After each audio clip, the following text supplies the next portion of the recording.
कर पृथ्वी लोक पर आया। मैं पुष्कर गया, प्रयाग गया, काशी गया, हरिद्वार गया, सेतु बंद रामेश्वरम गया। सत्य कहता हूं सनत कुमार जी, मुझे कहीं शांति नहीं मिली। चारों ओर अशांति अशांति फैली हुई है। न पश्यति पुत्रश्मनं मन संतोषकारणं कलीनां धर्म विक्रीयणं धैर्यं बाधिताधुना। न कोई सत्य बोलता है, न कोई सत्य बोलना चाहता है। मानव की बुद्धि को कली ने बिगाड़ कर रख दिया हो। संसार में क्या हो रहा है, मैं संतों के यहाँ गया, मैं गृहस्थियों में गया, परंतु मैंने चारों ओर पाप ही पाप देखा है। कैसा पाप? तरुणी प्रभुता गृहे सालको बुद्धिदायकं करण्या विक्रमं लोभा दंपत्नी च कलंकरम्। चारों ओर मैंने देखा कि घर में बड़ों की तो चलना बंद हो गई है, घरों में चलती है तो किसकी? बोले सालों की। तरुणी प्रभुता गृहे शाल्को बुद्धिदायक है। घर को चलाते हैं तो क्या नई बहू चाहती है कि मेरी चले, और सलाह भी ली जाए तो मेरे भाई की, मतलब साले की। शाल को बुद्धिदायक है। तरुणी प्रभुता गृहे, नई बहू में घर की चलने लगी, दादा बाबा को कोई पूछने नहीं लगा। सूत जी महाराज सनत कुमारों ने कहा, नारद जी अगर घर में नई बहू की चलती तो बुराई क्या है? अरे नई बहू की चलनी चाहिए घर में। बोले महाराज वो तो ठीक है, परंतु बड़ों का मान भी सम्मान कर दिया। बोले ये गलत है। नई बहू की घर में चले अच्छी बात है, परंतु कोई भी कार्य करें तो बड़ों की सलाह जरूर ले लेनी चाहिए। बड़ों का मान समाप्त नहीं करना चाहिए, परंतु यहाँ सलाह बड़ों की। बोले नहीं महाराज, बड़ों की सलाह कोई नहीं लेता है, तो साल को बुद्धिदायक है। बोले अगर बुद्धि सलाह भी ली जाती है तो साले की। कन्या विक्रमं लोभ पत्नी च कलंकनी, कि नई नई बहुओं को दहेज के लिए घरों में जलाया जा रहा है, और पत्नी जो पति के लिए पतिव्रत धर्म का पालन करती है, वही पत्नी कलंक के भाव में दिख रही है इस कलयुग में। सारी कलयुग की मनोदशा नारद जी ने सनत कुमारों को कहा कि संसार में क्या हो रहा है। बड़ों की कोई सलाह नहीं ले रहा, कोई किसी का मान नहीं करता, धर्म के मार्ग पर कोई चलता नहीं, शास्त्रों को कोई सुनता नहीं। चारों ओर अंधकार अंधकार मचा हुआ है, और इसका मूल कारण यही है कि अधर्म का जो मित्र कली है ना, उसने मानव की बुद्धि को विकसित कर दिया, खराब कर दिया है। परंतु इन सब के बीच में से मैं घूमता घूमता अंत में मैं श्रीधाम वृंदावन आया, और श्रीधाम वृंदावन में आकर जैसे जमुना महारानी को देखा, मैंने वंदन किया।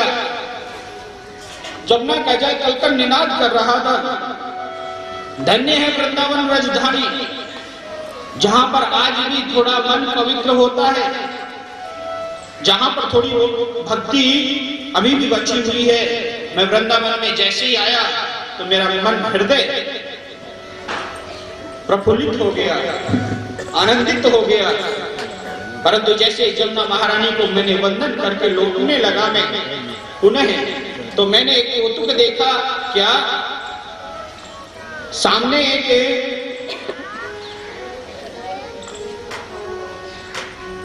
16 वर्ष की कन्या बैठी हुई है और उसके सामने 2 वृद्ध पुरुष 80-80 वर्ष के पड़े हुए हैं और मानो वो स्त्री मुझे बुला रही हो। नवीन एक स्त्री बैठी हुई है जिसकी आयु 18 या 20 साल की होगी और वो इशारा करके बुला रही है, भोगो साधु क्षणम तिष्ठ मम चिंता मपि नास्यता। हे साधु तनिक ठहरो, भोगो साधु क्षणम तिष्ठ मम चिंता मपि नास्यता। हे साधु तनिक ठहरो, मेरी जो चिंता है उसका निवारण करो। क्यों? क्योंकि आपके दर्शन से मेरे हृदय में परम आनंद हो रहा है। दर्शनम त्वया लोकस्य सर्वथा हरम परम, कि आपके दर्शन से मेरे हृदय में बड़ी शांति हो रही है, परम आनंद मिल रहा है। आप यहाँ पर आओ। मानो जिसके दर्शन मात्र से हृदय में बड़ी सुख अनुभव हो, समझो वो आपके लिए श्रेष्ठ है।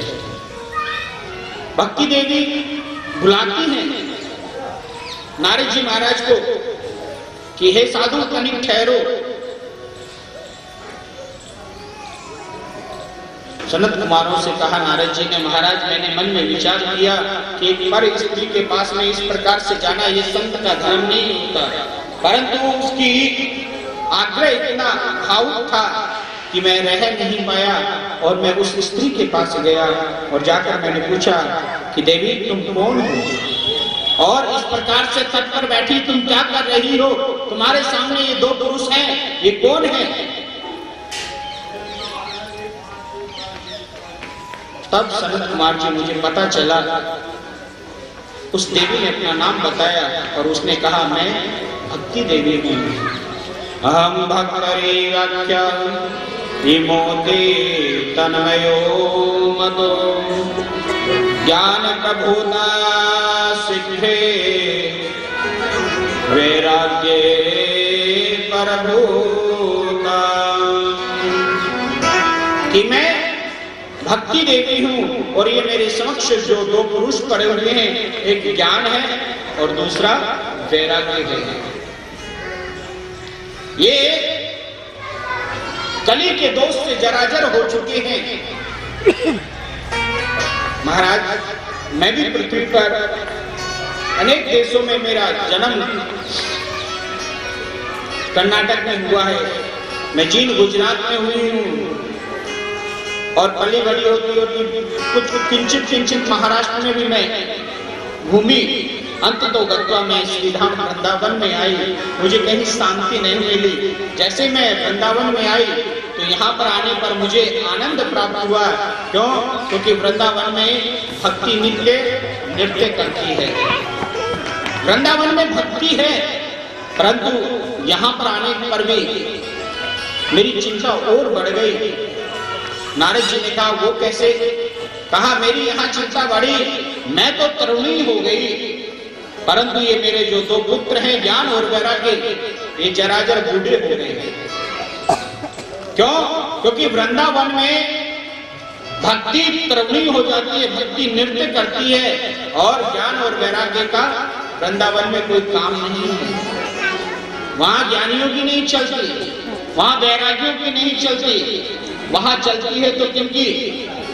भक्तों की, प्रेमियों की चलती है।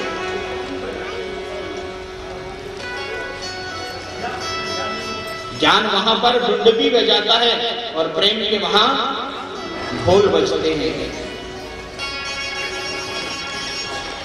वहां प्रेमियों की चलती है। भक्ति महारानी ने कहा मैं तो यहाँ पर तरुणी हो गई थी, परंतु मेरे जो 2 पुत्र हैं ज्ञान और वैराग्य, ये जराजर बूढ़े हो गए। ऐसा तेरे दर्शन से मेरे मन को शांति मिली है। मुझे लगता है कि मेरे बेटों का दुख दूर कर सकता है, मेरे मन की गलानी को समाप्त कर सकता है। तुम मेरे बच्चों के लिए कुछ करो। नारद ने भक्ति महारानी के आग्रह को देखते हुए नारद जी महाराज कहते हैं सनत कुमारों से, महाराज मैंने अनेक पाठ किए, अनुष्ठान किया, मंत्र उच्चारण किया, गीता का पाठ किया, परंतु कुछ सिद्ध नहीं होने वाला।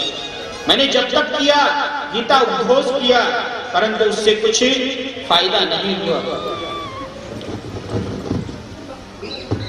थोड़ा थोड़ा ज्ञान वैराग्य मूर्छा से उठते थे, जागृत होते थे, परंतु पुनः मूर्छा में गिर जाते थे। तो एक रोज आकाशवाणी हुई, नारद तू वास्तविक अगर भक्ति के दोनों पुत्रों के उत्थान चाहता है तो कोई सत्कर्म कर। महाराज